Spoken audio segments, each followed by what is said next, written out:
Salam alaikum. On continue à donner les solutions de la série d'algèbre numéro 1. Nous avons aujourd'hui les exercices 14 et 15 à faire. Dans l'espace rapporté au repère orthonormé OIJK, IJK ce sont les vecteurs de la base canonique, on considère les points A, B et C, avec ces coordonnées que vous voyez, déterminer la nature et les caractéristiques de l'ensemble E des points M qui vérifient cette égalité. Égalité 1. Bon. Alors on va considérer cette expression. Plutôt commençons par celle-ci, où nous avons ici des coefficients 1, 2, moins 1, dont la somme est égale à 2. Donc, d'après ce que nous avons vu sur les barycentres, cette quantité est égale à 2mg, où G est le barycentre des points A avec le poids 1, B avec 2 comme poids et C avec le poids moins 1. Vous voyez, ce n'est pas par hasard parce que ici vous avez 1MA plus 2MP moins MC. Donc, regardez la vidéo sur, que j'ai faite sur les barycentres et vous allez voir cette relation qu'on appelle fondamentale de définition du barycentre. Alors, ceci est égal à 2 fois mg. Pourquoi 2? Parce que vous avez la somme des coefficients 1, 2, moins 1 égale à 2. Donc, 2mg est égal à ma plus 2mb moins mc, quel que soit m, un point donc, de l'espace.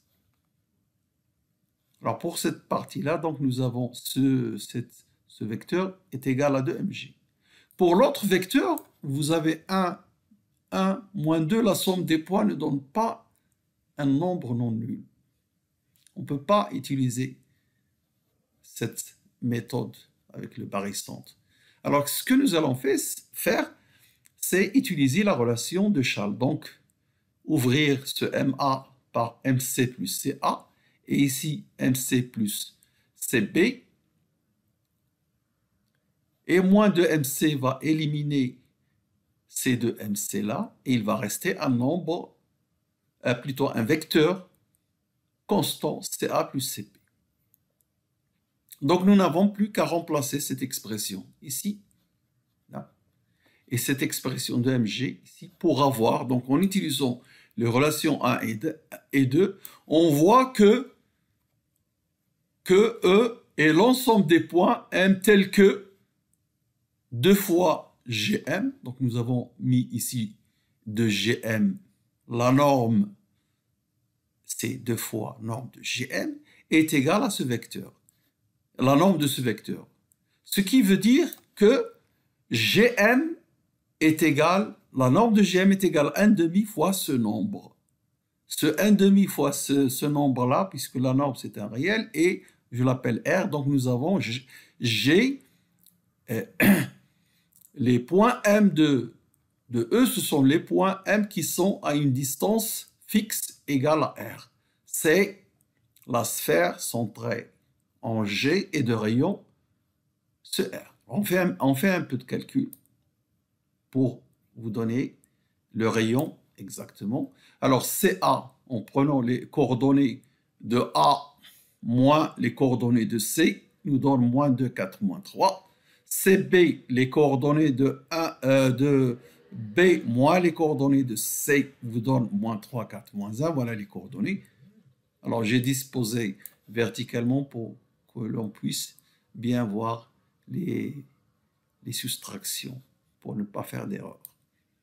Donc CB plus CA, je n'ai qu'à rajouter ces deux vecteurs, je rajoute leurs composantes et je trouve moins 5, 8, moins 4. Donc la norme de ce vecteur, ce sera la racine de moins 5 au carré plus 8 au carré plus moins 4 au carré, ce qui fait racine de cette somme qui est racine de 105.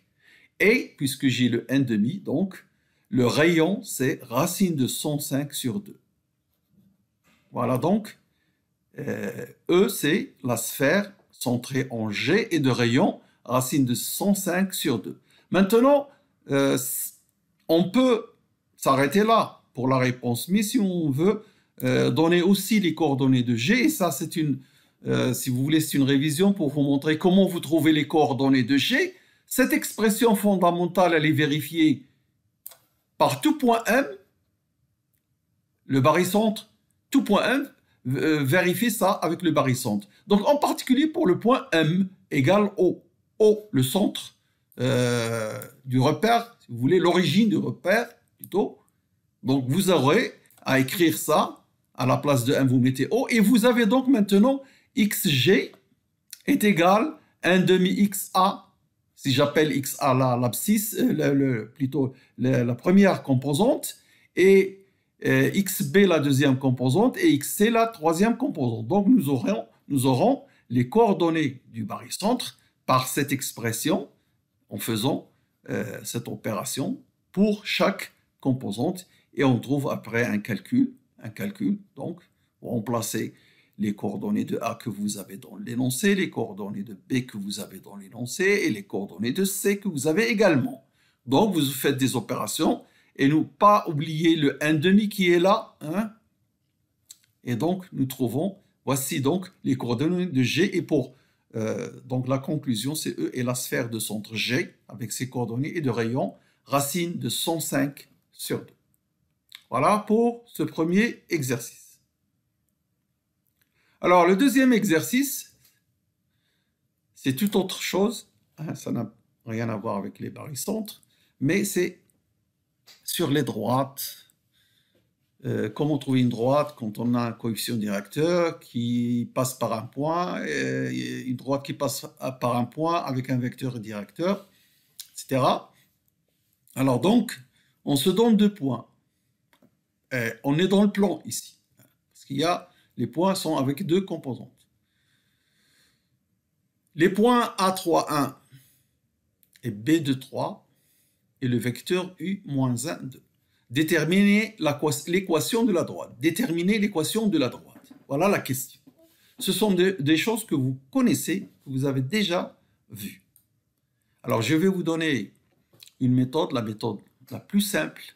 Si vous vous rappelez de ce que c'est qu'un déterminant, hein, je rappelle un petit peu, lorsque vous mettez les coordonnées d'un vecteur ici, AB,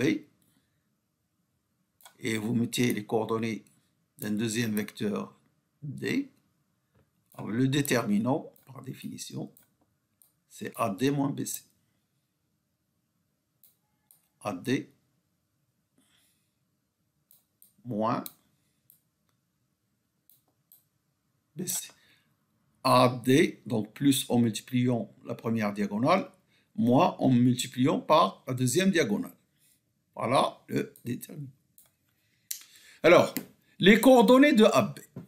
On a les points, les coordonnées, donc c'est xb moins xa, yb moins ya, ça vous le savez depuis longtemps. Vous faites le calcul, vous trouvez moins 1, 2. Bizarre, on trouve AB égal au vecteur directeur qui est donné. Est-ce une coïncidence ou alors c'est voulu? Je ne sais pas. Alors, nous cherchons l'équation de la droite AB. Son vecteur directeur, c'est AB, le vecteur AB. Il se trouve qu'il est égal à I. Alors donc, le vecteur AB est un vecteur directeur. Donc, un point M est dans la droite si les vecteurs AB et AM sont collinaires. Il est porté par la droite, le vecteur AM, s'il est dans AB. Donc, AB et AM sont collinaires. Dire que deux vecteurs sont collinaires, ça veut dire que leur composante, si vous le mettez dans un déterminant, ça donne 0 comme déterminant. Voilà ce que vous devez savoir. Le déterminant, le vecteur AM. AM, comment j'ai calculé les composantes de AM? X de M, X l'abscisse de M, moins l'abscisse de A. L'ordonnée de M, moins l'ordonnée de A. Et dans la deuxième colonne, je mets les vecteurs, les composantes de AB. Donc, moins 1, 2. J'effectue. Donc, collinaire, ça veut dire que leur composante vérifie le déterminant, hein, formés par leurs composantes donnent 0.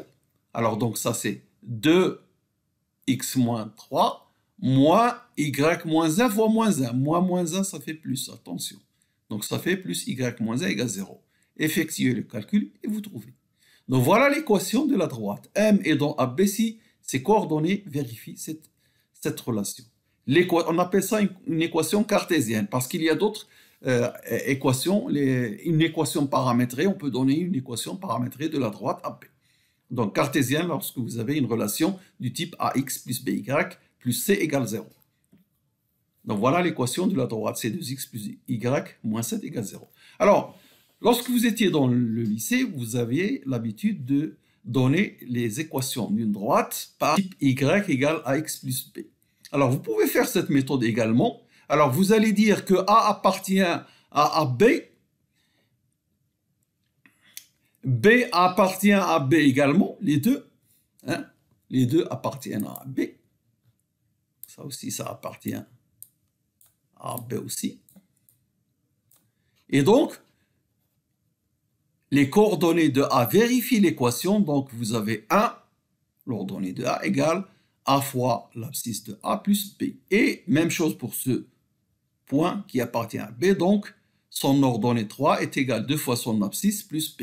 Vous avez un système que vous résolvez facilement. Par exemple, vous faites l'équation numéro 1 moins l'équation numéro 2. Donc, vous aurez 1 moins 3, c'est moins 2. Et ici, 3A moins 2A égale A. B moins B, ça s'annule. Donc, A égale moins 2. Vous remplacez ici et vous aurez B égale 7. Alors donc, ceci donne cette équation. Remarquez que cette équation, c'est la même que celle que nous avons trouvée. Rappelez-vous, nous avons trouvé y plus 2x moins 7 égale 0. C'est la même chose. Autre façon, pas une autre façon, mais l'équation paramétrée. L'équation paramétrée, c'est donner les composantes d'un point M qui appartient à la droite en fonction d'un paramètre T appartenant à A. Alors, nous allons dire que M appartient à B. Ce n'est pas demandé dans l'exercice, mais on le fait pour rappel. On le fait comme rappel, si vous voulez. Donc, M appartient à la courbe si AM et AB sont collinéaires. Collinéaire, on peut l'exprimer par un déterminant, mais on peut dire que AM est proportionnel à AB par une constante réelle, T. Donc AM égale T fois AB.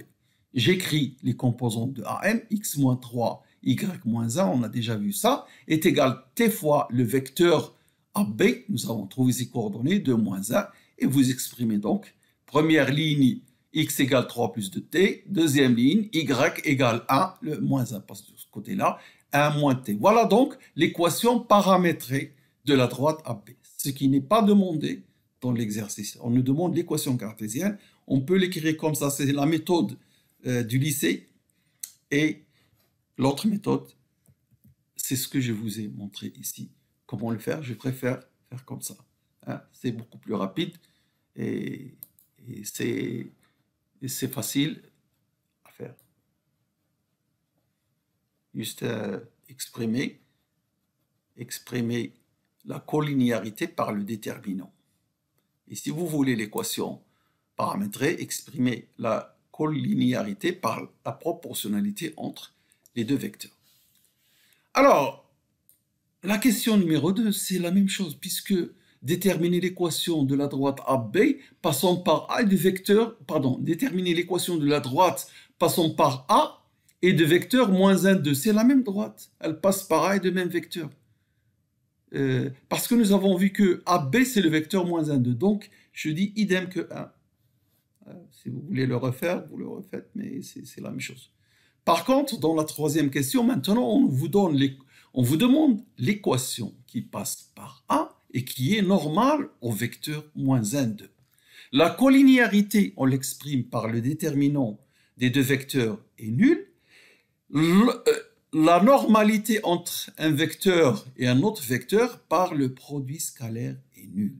Donc, on va dire, pour répondre à la troisième question, que soit dès la droite passant par A est normal au vecteur U, alors un point M est dans la droite si AM est porté par la droite.